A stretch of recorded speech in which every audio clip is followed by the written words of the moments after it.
Welcome back. Now, here is an alarming statistic. 1 in 3 school principals was physically assaulted in the last year, while almost half were threatened with violence. We know this because a comprehensive national study has been carried out, and the lead researcher says the violence is, quote, out of control and getting worse. Joining me now for today's agenda is St Andrew's Cathedral School Principal, Dr John Collier, and in Melbourne is Annie Myers, a principal who has experienced physical abuse firsthand. Good morning and welcome to you both. Good morning. Dr Collier, it's fair to say these findings are absolutely alarming, shocking even. You say you're not surprised. Why? I'm not surprised. I think the trend has been going in that way for some time. And I think it's a sign of the breakdown of civility in our society, where people are increasingly stressed, agitated, and where there are so many poor examples from people in the public eye, such as politicians and sporting people.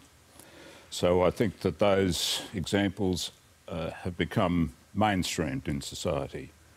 And we're seeing more and more people who see life as a competition rather than a collaboration. And I think that's a sad comment on our society. And this is occurring right across the spectrum. This is occurring in private schools, public schools, primary and secondary. The abuse is coming from both students and adults. What is going on?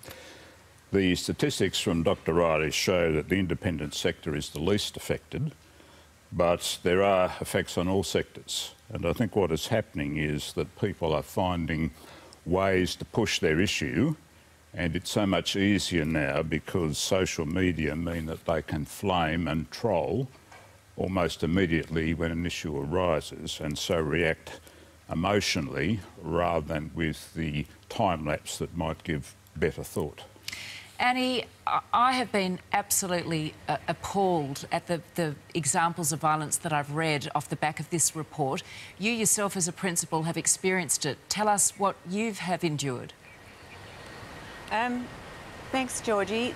First of all, I'd like to say that we are absolutely privileged to serve our communities, and we take this role on very seriously, so that when violence occurs, it can be quite traumatic because we're trying to serve communities and keep our children, our learning, our teachers safe, so that, such as being punched, kicked, spat on, bitten, and shirt-fronted by members of the community, parents, really compromises our ability to do our job and adds to a growing list of issues which we have to manage.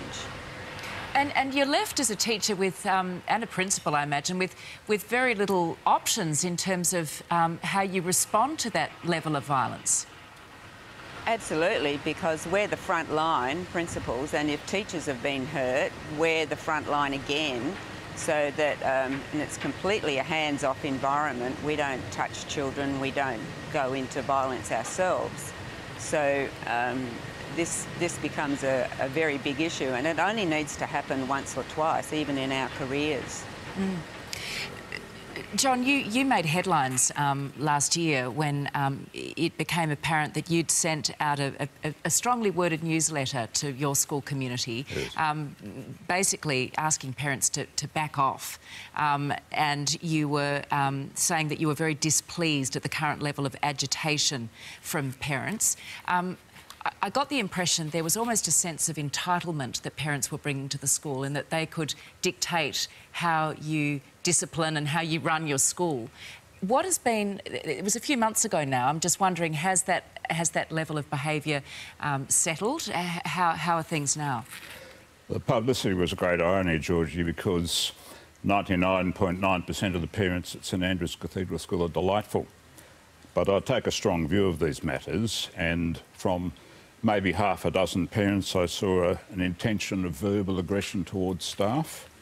And because I wanted to keep everything safe for teachers, because that's the best way they can teach if they feel secure, I decided to make a strong statement about this. And I got enormous support from my own community. Staff were delighted. But I got tremendous support from outside the school, from members of the public, from principals and teachers in other schools, from people in the health sector who say they suffer this kind of issue.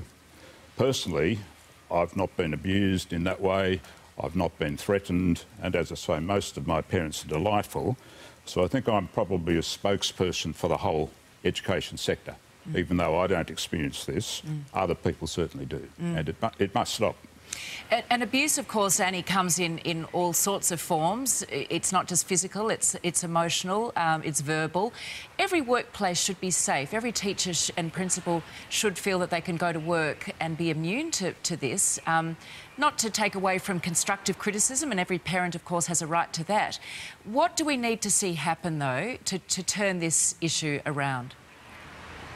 I think acknowledging the problem as we are today is a very real issue. It's a very real step forward because, as has just been said, we can do some really strong things in our own school communities, which I do myself, and we get a lot of support, but it's those few families who need to understand that they want their children in safe schools. This is the future of our schools. This can't continue because the statistics are growing, and the survey says this right across Australia. So we're talking on behalf of all school principals that the community needs to acknowledge that violence, intimidation, threats are completely unacceptable, but it needs to happen at the higher level, that there are accountabilities for this behaviour. And principals typically keep this under the radar because we absorb these things because we want to keep our communities beautiful and safe. Very well said. We salute and applaud you, all school principals and teachers, and we greatly appreciate your time this morning. Thank you both so much. Thank you. And of course, it all comes back to respect, and it cuts both ways. Over to you, Deb. Yeah, fundamental principle, that is for sure. Georgie, thank you. Great chat.